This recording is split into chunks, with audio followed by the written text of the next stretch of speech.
got nothing to prove. I love it. Alright, what's up guys? Welcome back to another video. Today's video is going to be about some of my top picks from tools from Harbor Freight. Now of course everybody's opinions are going to differ. I'm just saying from my opinion and the things I've used, what I suggest. I've used these tools, the ratchets especially, I've used for going on 2 years now. And I've only broke one, and it was the handle of one of the comfort grips. That was the only time I ever broke one. So I would recommend these. I use them pretty frequently. I have the Pittsburgh and I have snap-ons. We all have seen them in the videos. Well, a lot of you guys have. But anyways, about one of my newer videos, the snap-on ruler video. Man, I'll tell you what, so many people got butthurt over that video. It's going crazy. It's like it hit 100,000 views, I think, or it's at like 98 or 99,000. By the time this comes out, it'll definitely probably be at 100,000. It just keeps my phone's going crazy because I get all the notifications. I gotta shut it off. But man, there are some fucking butthurt people out there. Holy shit. Anyways, I'm not gonna spend a lot of time on that. The first items we have up are the impact sockets.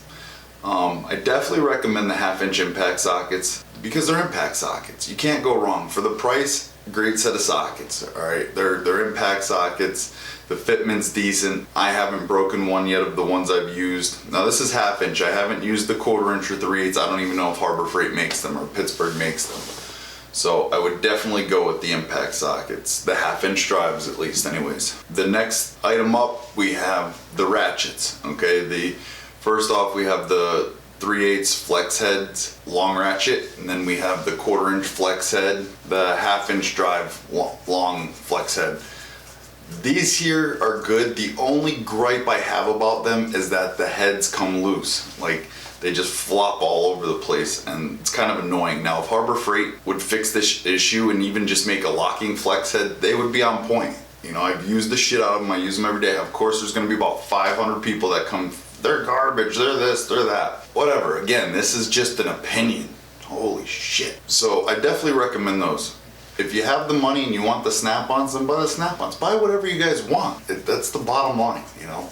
I'm just, again, my personal opinion on what I think of these tools. Other than that, I have no gripes about the ratchets. Now, the next style ratchet is the extendable ratchets. They have the 1/2-inch extendable ratchet, and then the 3/8 and 1/4-inch are both on the same thing. It's like a flip-flop. Like you have the 3/8 on one side and the 1/4-inch on the other side. I don't like the fact they put the two ratchets in one because it makes it wider, obviously. But I love them. You know, you're working on something, you need a little more leverage, pop it right out, break it off. Works great.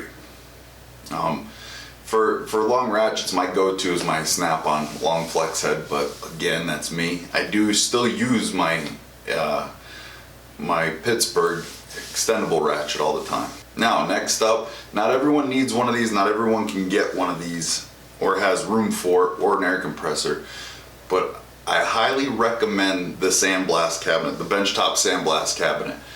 But with that being said, you have to make sure it's the new style one with the 2 latches on it. It's got 2 hinges. This is a very good item as long as you make a few modifications to it. 1, you're gonna need to put a better light into it. And 2, as soon as you get it and assemble it, you wanna caulk all the seams because it does a shitty job of sealing the sand in. So you're gonna wanna caulk all the seams. If you caulk the seams and you put a new light in it, you're not, for the 119 or whatever it is, you're not gonna find a better deal. Alright, next we have the HVLP spray guns. They're under $20, and if you have all your settings properly, you can actually get a decent paint job out of these guns. If you have any sort of experience with painting with high volume, low pressure guns, then you can get a pretty damn good paint job out of it. I'm not exactly sure what the tip sizes are, but I'm sure you can.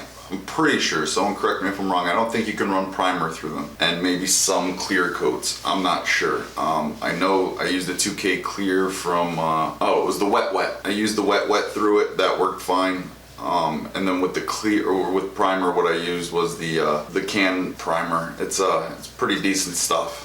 Okay, try not to go cheap on the primer, and also sandable primer as well. So wet sand the primer before you lay down your base coat.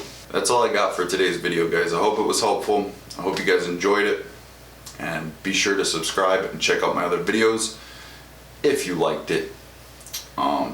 And keep up with the dickhead comments. I love it. And I'll never give up.